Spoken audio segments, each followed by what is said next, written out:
On the news tonight, Zamfara State clinches first position in e-governance. Correspondent take a look at the progress report on the construction work of new Gusau Modern Park. Plus, cleric enjoin leaders to take lead in reshaping mindset of youth for peace to return among the society. Peace be upon you viewers. Today is 21st Jumada Sani 1447 after the migration of Prophet Muhammad sallallahu alaihi wasallam from Mecca to the city of Medina, which is equivalent to 12th December 2025. I am Zainab Sanshaibu, and now the news in details. Zamfara State have emerged best state in the e-governance category and the first runner-up in ICT human capital development in Nigeria. This was announced at the 13th National Council on Communication, Innovation and the Digital Economic in Jos Plateau State. The feat follows our achievement at the last year council in Benin, where we were recognized as the best state in digital infrastructure development. The milestone reflects the visionary leadership and unwavering commitment of His Excellency Dauda Lawal in driving e-governance, digital skill development and the overall digital economic in Zamfara State. The Zamfara State delegation was led in this year's event by the Executive Secretary, Zamfara Information Technology Development Agency, Dr. Habibu Abubakar Gajam. Zamfara State Governor Dauda Lawal has been applauded for the construction of the modern Zamfara Park and Garden. A cross-section of the residents in Gusau made the commendation during an interview with NTA News. Our correspondent Ali Shehu completes the reports. The Zamfara Park and Garden is one of the numerous urban renewal projects embarked by the state government aimed at beautifying the state capital to compete favorably with others in areas of development. Some of the interviewed described the gesture as an important indices of development considering its impact on social and economic perspective. Speaking on the progress of work at the site, the project manager, Mr. Bentley Dapia, said the work has reached almost 100% completion and assured to deliver quality and standard of work as contained in the contract agreement. We are just carrying out just some maintenance to complete the job, and we are almost there. And you can see it yourselves, and the testimony people are giving about the project. In fact, people are stopping by to see what kind of a project is this. And you can see the quality of work. Anybody can testify of the quality of the work. The project, when utilized effectively, is expected to boost the revenue generation of the state by creating jobs and providing other opportunities. In Gusau, Ali Shehu, NTA News.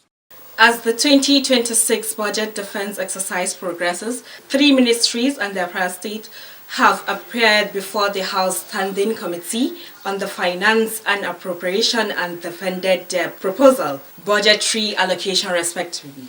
Our correspondent Muhammad Abubakar completes the report. The ministries, under the leadership of their respective commissioners, presented their budget request in different sectors of economy and was discussed extensively, where observations, amendments, and necessary corrections were made. After due consultations, the chairman of the committee, Ridwan Umar Afanagambo, compiled and approved the amounts allocated to each ministry. Speaking shortly after defending his ministry's allocations, Commissioner, Ministry for Security and Internal Affairs, Ambassador Bala Meiriga, who was represented by the Permanent Secretary of the Ministry, Yazid Abtahiru, assured to bring positive changes in the areas of security of lives and properties of the citizens. Also speaking, after defending his ministry's 2026 proposed budgetary allocation, Commissioner, Minister of Lands and Housing, Nasir Ibrahim Zulmi, appreciated the state governor for considering the ministry by increasing the ministry's allocation this year to almost 100% when compared with the 2025 allocation. Tasir Musa Shinkafi is the Commissioner for Youth and Sports, who underscored the importance of sporting activities health-wise, also assured to use the allocation for youth development and skill acquisition for self-reliance. I defended over 18 billion naira for my capital budget, and it consists a lot of things that will benefit youth empowerment and youth in terms of sport activities for the state. He assured that a multi-ultra sports center will be built to carry all sporting activities across the state. Muhammad Abubakar, NTA News. Elders have been enjoined to take their rightful position among committees with a view to reshaping the mindset of the public for the development of the society. An Islamic scholar in the state, Dr. Yahya Muhammad Bello, made the call while presenting weekly preaching. Our correspondent, Muhammad Ansaidu, reports. Deterioration of moral training has been identified as one of the factors responsible for the prevalence of social vices and crimes bedeviling the society.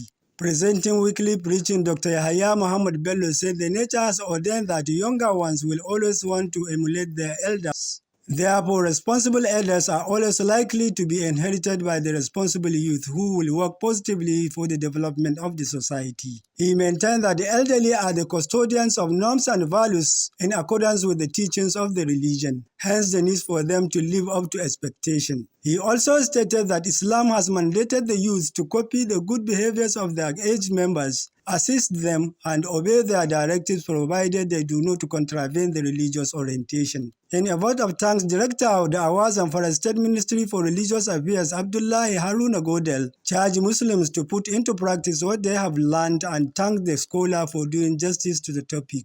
The preaching marks 1,201 since inception. Muhammad Ansaidu, NTA News. Muslims around the globe have been enjoined to remain united and embrace peace for the overall development of the society. The Chief Imam Juma'at Mosque Mariri Quarters Gusau, Al-Qali Usman Hassan Gumi, made the call while presenting Friday's sermon. Our correspondent Murtala Bla reports. Sharia functions as a comprehensive system covering spiritual, moral, social, and legal conduct. It is in view of this that the Chief Imam Al-Muhajirun wal-Ansar Juma'at Mosque Mariri Quarters Gusau, Al-Qali Usman Hassan Gumi, conducted a sermon on the application of Sharia legal system and the dangers of neglecting it. The Imam, who cited examples with the recent accusation made by President Donald Trump of Christian genocide in Nigeria, called for more unity among Muslim brothers in the country. Al-Qali Usman Hassan also expressed dismay over the issue, stressing the need for Muslims Ummah to always embrace peace for the overall development of the society. The Imam also used the medium to appeal to Nigerian leaders to rise and ensure protection of the constitutional rights of their citizens. In Gusau, Murtala Bala, NTA News. With this report, we have come to the end of today's news. Thank you for viewing. Do have a blessed night.